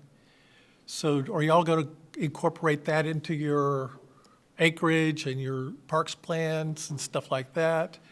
And along the same lines, are you incorporating the Viridian? Because Viridian has a great little sculpture park. I don't know if y'all been there, right next to the Elements, but they have a lot of parks. And is that in your census also for parks? That's not in our count, but it's in our So, accessible to- right, so Viridian, take that with 2 steps. Viridian, it's not in our park inventory because we don't maintain it. It is in our TPL score.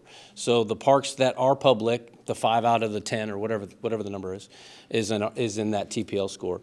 And then back to the Shady Valley, yes, once there are public amenities on that area, that will also be a part of our TPL score, our 10-minute walkability. But again, not in our inventory just because we won't maintain it. One last thing.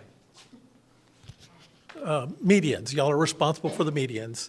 And y'all have done, in some section of Green Oaks, y'all have done a phenomenal job of landscaping those medians, and they look fabulous. I mean, between Cooper and Bowen Road and up in North Arlington, the treescape is just great. But in other parts, it just looks like we put in a bush here and a cedar tree here and a dead tree over here. And it's really a hodgepodge of whatever you had available. do you have like a preferred tree list that you could start using? Or maybe not just a preferred tree, maybe a prohibited tree list that you're not going to use on those medians, and to build a nice looking streetscape instead of some of these that just don't last or they die. So anyway, I'm final, but that's all. We do have a tree list. That's the tree that we work off of. I was going to respond to something. I can't remember. It was probably one or two on your list. The cultural center. No, it was something else. We'll come back. Trails, building up trails. Yeah, so the trails, we talked earlier, and John sent some information over for the 360 corridor. There are some Encore easements in there that we need to put stuff through. Now, we need to work through the logistics of the partnership with Encore, make sure we're meeting all their needs, and get that into our CIP, get that on our list, identify the funding, and get it built. So that's on the radar as well. I just want to make sure we're at 7 o'clock. Is everyone okay? Maybe 20 minutes? Okay, just want to check in with y'all. Mr. Dalton? Thank you. I'm Bruce Dalton. Earlier you, and it was alluded back to, your involvement with HOAs, but could you elaborate on that? I mean, exactly what were you going to partner with that, and how would that impact our budget? So how I mentioned that is ways that we can improve our TPL score, that it's at 71%. How can we get that to go up? There's a number of ways. One, we can buy property, which is expensive. Two, we can partner with the schools, which we're already doing. Three, we can partner with nonprofit agencies, private sector businesses in regards to development, redevelopment that's occurring, to try to get parkland as part of our parkland dedication development process. Or we can partner with HOAs. Now, I don't think we want to accept the burden to maintain those. That's probably one thing that they're probably going to look for is, hey, we can't afford to maintain these anymore. So that's a decision we have to make, where we could accept an HOA park that if it was going to cost us, $2 million to build a park from scratch, and we can get that for much less, is that a proper investment for us at the time? If that's in the right location to help that neighborhood, then that's a decision that we have to make. We've gone in, what's the Valley View? Valley View, we went in and bought houses, tore them down and built a park. That's expensive too, because you're buying structures. Now, I think they were vacant at the time, weren't they? As they became vacant. Yeah, as they became vacant, we bought them, and then we built a park because there was no park in that neighborhood. And we targeted that neighborhood, and this was 15 years ago. So that's another way that we can identify. When you look at the TPL, you can go to parkserve.org, and you put Arlington, Texas in there. It'll bring up a GIS map. It'll show the entire city, and there'll be greens, whites, various shades of purple on there. The darker purple is the more of a need there is for that neighborhood. So that's an easy visual for us to say is, if we're going to make sure we're putting a park or a green space within a half-mile radius, 10-minute walk of every one of our residents, we go to those purple areas and say, okay, what can we do here? What's going on there? Does that make sense to put a park there? Well, if it's the Highlands, maybe not. Or maybe we talk to them and say, hey, you got green space here. Can we make sure that we have an agreement with you to make sure this is open to the public all the time, public access easement forever? Then that goes onto our map to help improve that. So do you have criteria or guidelines in place to work with HOAs now? I would say probably not. Okay. Do we? Yeah, no. So that's something we'd have to work on. Then, going back to the AISD, are you even looking at Blatton Elementary? They're gonna close that down end of the year. You got a gymnasium that is relatively good shape, a lot of space there, and even a place to put the unhoused. Yep, those are all opportunities. Now, the challenge there is they're getting rid of the school for a reason, whether it needs replaced or they're consolidating, right? So we also don't want to take on the liability of a facility that's going to need a lot of work. So that's like, we don't want to take on another Bob Duncan Center. that is exceeded its lifespan. So those are things that we need to look at. Now, if we desperately need a park, let's say Blanton Elementary is right here, and we need, that's something we could look at and say, hey, can we partner with you? We'll take this, maybe we clear it, and we put a park in there. Those are decisions that we need to creatively look to help improve our neighborhoods and improve our quality of life for our residents. So it's not an easy, let's just do this for everything. You need to look at what the portfolio is and what the opportunities are and figure out, does this make sense for us?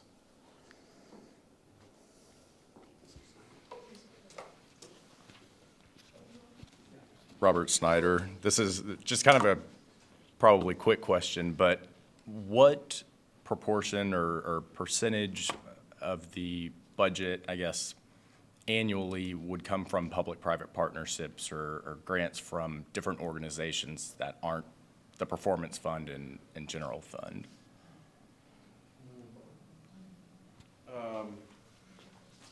I don't know if I can answer that. I don't know what, I'm off the top of my head, what River Legacy's budget is. But majority of their budget is through fundraising. We do provide some support to them, directly and indirect. We maintain the building.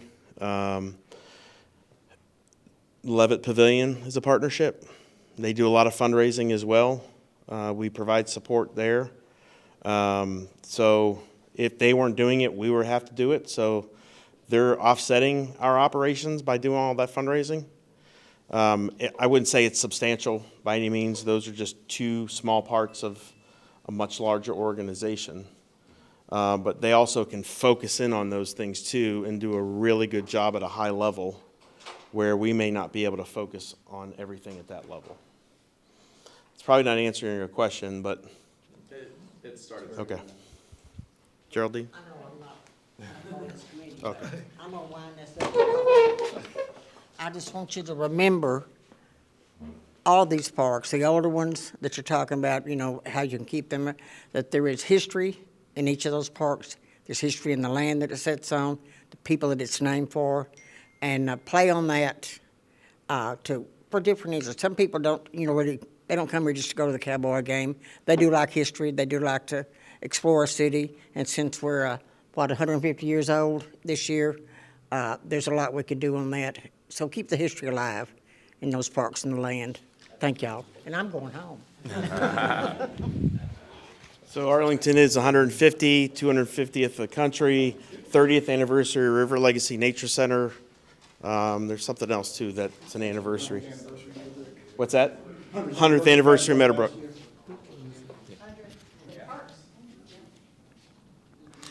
Zach Graves. Appreciate the presentation.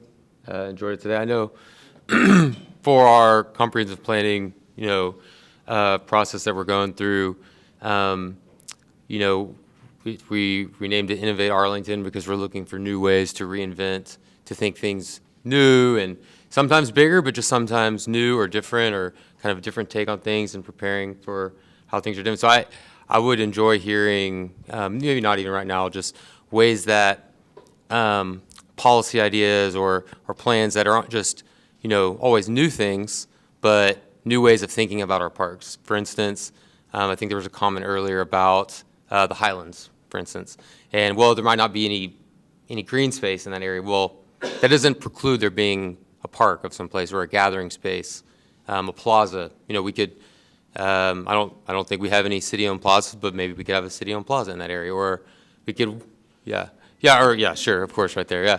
But inside of a development, working in a partnership like that where we're finding opportunities to create gathering spaces. I think that's really what parks are. It is a natural area, but it's for the connectivity and the vibrancy of our community, it's about a gathering space. So I would, as a group, I hope we look at opportunities like that. Another one that I don't know if it's a question or maybe a clarification would be about AISD. So I know in your original presentation you said that the parks associated with the schools were included in the total, I guess, land count. Whenever I first bought a home in Arlington, I had lived in an apartment in downtown, haven't gone to UTA, it wasn't something that was on my radar. When I bought a house, I was near 3 different schools that are nearby, and we could access those parks. Today, those parks are inaccessible. They're fenced off. I can't actually get to them. So I don't know if that just is a one-off thing about those particular parks, or if we need to rethink how that relationship is or what's being included. I just wanted to point that out, that today those parks are all fenced off, and I wouldn't be able to access them. That's a great point. So when we did that to add those to our TPL score, AISD has a policy, a written policy that says when not during school hours, those parks are open for the public. Now, each individual principal might lock their gate, but their leadership says that they're available to the public. That's why we can include them. So yes, you might find one that's locked from time to time. That's how that The happened. fencing around the playgrounds was a state thing, right? Correct. That was a state law that was passed that they had to have those secured, so the general public couldn't get in and mix with their students when they're outside. Yeah, I think the fences were there originally, but they weren't locked. So, and I know that's not something you guys are controlling. That's an AISD thing. But I think that's another place that we can be innovative if, that's open space that's already being used as a park. It's right next to a school. It's in a perfect spot for a park to exist. So thinking about ways of being, having innovative relationships with the city. Another just question I had, just to get your feedback, is when you're thinking of things, particularly about sports tourism. That was a new word that I learned at our last meeting. It came up. How do you balance something like the field house as a prime example? How do you balance out the capital investment that would be needed for that, and while it might end up generating quite a bit of revenue for itself, balancing the use of the local residents using that versus that just being a place that's maybe making a lot of money, but it's for people coming in to use? How do you balance and decide what the proper use is? Yeah, so, typically the sports tourism is generally on the weekends, except maybe in the summertime during the week type thing when the schools are out of session. What's that? I mean, the majority of it, the tournaments are, but it is every day. The place is full 24/7. Field houses. Okay. Baseball fields and the like. The practices are every day of the week. You guys know you run them out, but operating it, that is a huge challenge for operating it that way. But Yep. it's every day of the week. Yeah. Is it every day of the week for residents, or is it every day of the week for people outside? I mean, I guess during the week, you're saying it's open for practices, but in the weekends, it's being rented out for large tournaments, which I'm not against. I'm just making the point that it might make a lot of money, but that's a huge chunk of money that can't go to a park that more people maybe could use. That might make a lot less money. Yeah, I mean, I guess our golf courses are kind of similar. When golf was struggling, we're like, we want anybody on the course, anybody we can take, we want you. Now they're doing really well. Golf is very popular. We have a lot of tournaments that are coming, especially to Rangers. So now we're struggling with making sure that we have enough open tee times for the general residents to come in and use the facility and not displace them with too many tournaments. But the tournaments fill the tee sheet up all at one time. It's like really effective for us to have a tournament there as opposed to one-offs that may leave a bunch of gaps. That's like renting out a whole hotel at one time as opposed to just taking one-offs. So do you just approach it in terms of, even if it fills up with non-residents, that's still money that's being put into the Parks Department that's impacting residents otherwise, even if it's not at that specific. It's helping sustain the budget and sustain operations, but we need to make sure that we're not completely blocking out our residents from using it. Because then we're defeating our purpose from that perspective. Yeah, absolutely. But I also think we also look for ways to benefit our residents, so giving them special pricing at our facilities so that they can use that and get the benefit that non-residents don't do.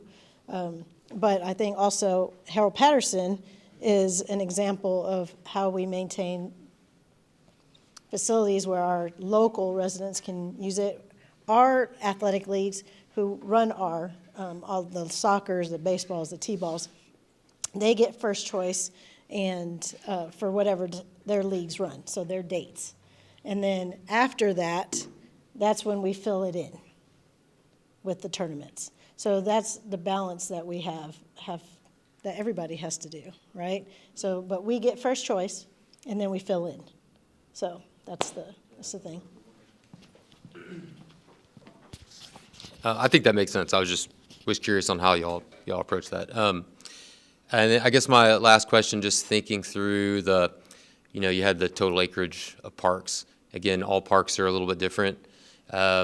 You can have large regional open spaces like River Legacy, and then you can have pocket parks that maybe only can accommodate a few people at a time. What is there a type of a park if you're trying to get a wide portfolio of a bunch of different types of parks? Do you see Arlington having kind of a missing gap of a type of these outdoor, indoor kind of spaces, whether big or small, that we might be looking for and needing to make some updates? I think identified in our last master plan was sports complex. We're in dire need of another sports complex, and so finding some more soccer fields for both the sports tourism and the local user, right? The practices and all that we need to maintain as well. So that would probably be our biggest from an outdoor perspective. And those are the most difficult too, because where are we going to find 50 acres that isn't to build on, right? It's going to be floodplain. So, and we have to figure out how we can build this athletic complex in a floodplain to capitalize off that. And floodplain's cheaper land.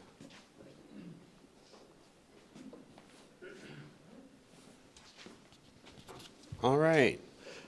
Any other questions? I might have some thoughts to summarize what we've all been talking about. All right. Yes. No? Tori Farmeyers, quick question. You said Bob Duncan, I know that's at end of life. Is there any other parks asset you have right now that's at an end of life?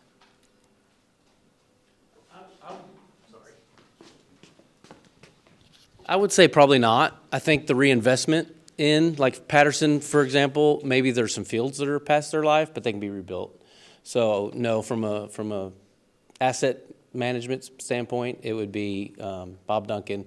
And then you have deteriorating things like playgrounds, right? But we have a plan to put those every 15 years or so. We replace the playgrounds. So your amenities within parks are replaced already.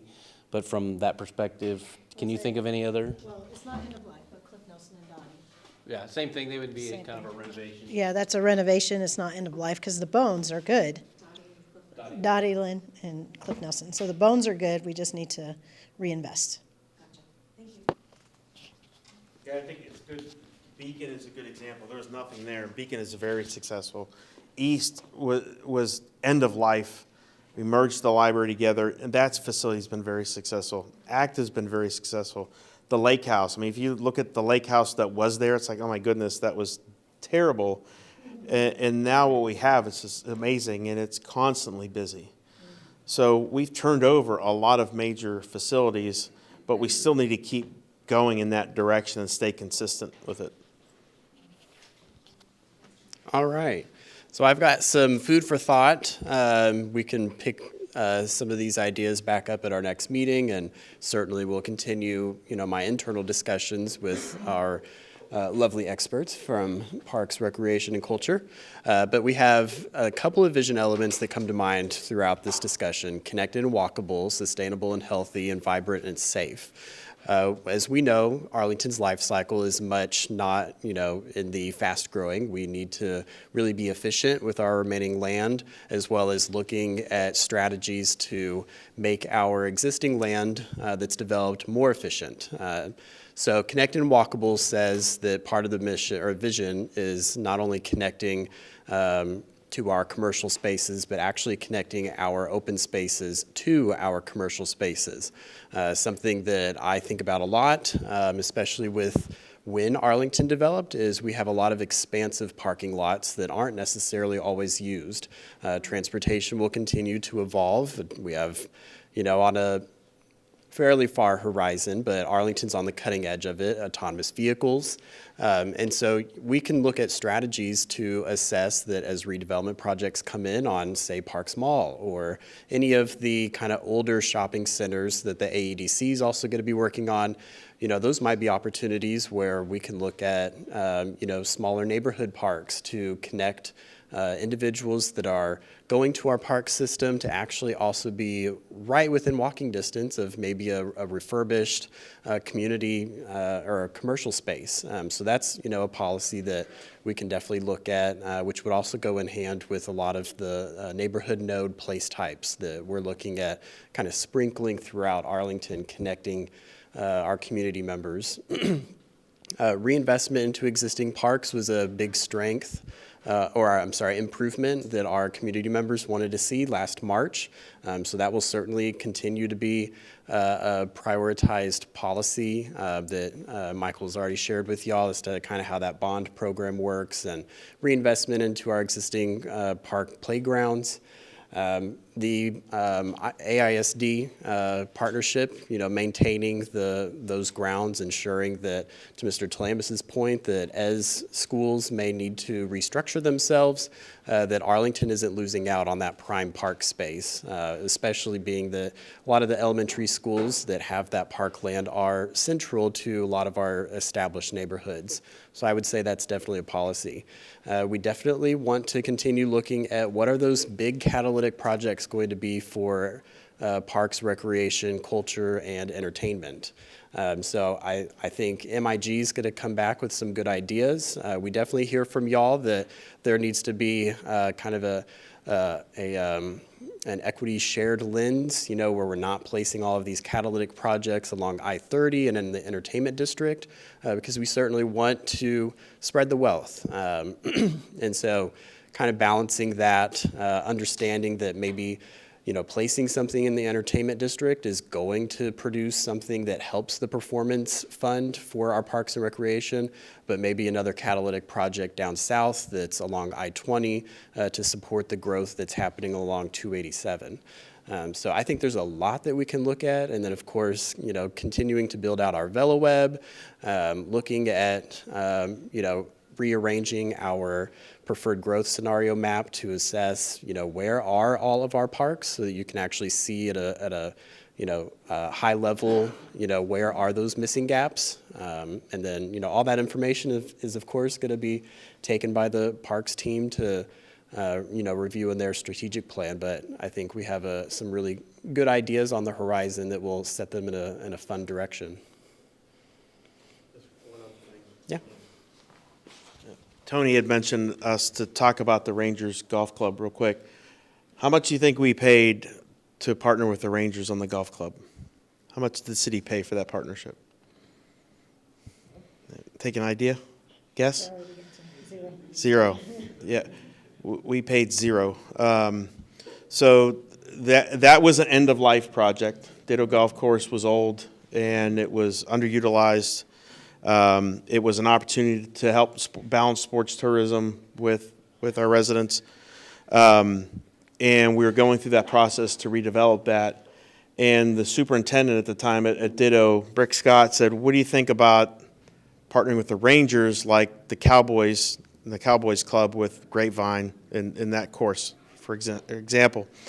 So we put together some ideas and made a pitch to the Rangers, and they said, this is great, we like it. So there was a golf course in Vero Beach, Florida, I think in the 50s with the Dodgers at one point in time. And so we're the only MLB branded golf course, and we're able to use the Rangers brand. Good timing with the World Series and COVID and golf coming back, to really elevate that to sports tourism. So people are coming and saying, hey, I'm in town, I want to play the golf course. And they're renting clubs and doing all that. So it's really set us apart. So again, swimming in that blue ocean, how can we get in places where no one else is swimming? And it was a great opportunity for us and our residents to get a product that could be co-branded with the Texas Rangers.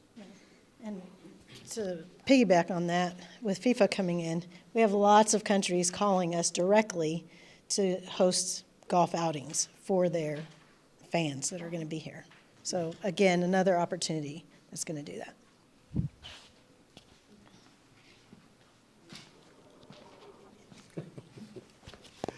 All right. Well, again, y'all know my mailbox is always open, so I know everyone's going to be going home thinking about this conversation, spending a few days on it. If you have any ideas, please email them to me. If you have any questions, email those to me. I'm happy to get you a response, as I always try to do.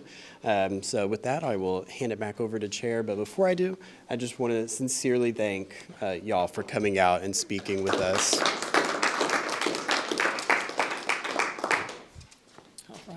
That's what I was going to say, is thank you all for coming, but you stole my words. Really do appreciate the insight that you've given us. We are learning, and so, we have to take it all in, think about it, process it, and then come up with what we think is going to be real innovative for the future. So we really appreciate you coming. All right, before we adjourn, the next 3 meetings are going to be February the 19th, 2026, February 12th, 2026, April 16th, 2026. And being that there's no further business at this time, we'll adjourn this meeting at 7:25.